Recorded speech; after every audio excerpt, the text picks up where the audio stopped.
SM, to all our judges, to our beloved guests, and I came from Enrique B. Magalonan National High School. A question. Sige.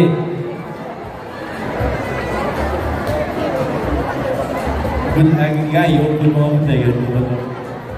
Kamabal ka na lang. Sige. Ano na lang?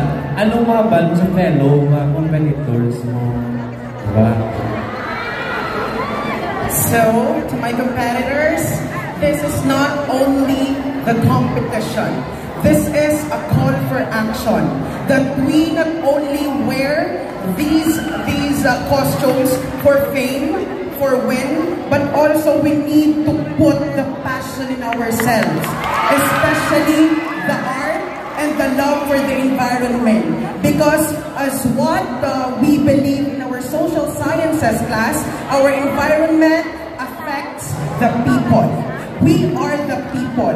Therefore, we need to protect our environment. Because kadamudamo na, kung ginaprotektahan ta ang mga puno ta, kung ginaprotektahan ta ang mga mangroves ta, wala storm surge. Diba? Kung ginaprotektahan ta ang mga puno ta, that is the best flood control.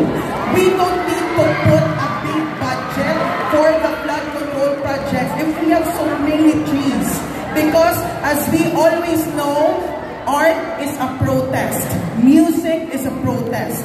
We should always come to our mind that when we perform, dapat may protesta. Hindi pwede na mahipos lang ta. Because our leaders are listening to us low-key. Kung ginapakigbato natin ang aton na rights, not only to ourselves sa mga budget, but also to the environment. Okay? As what we always said, avance, negrense. Maraming salamat. Thank you very much. Very insightful.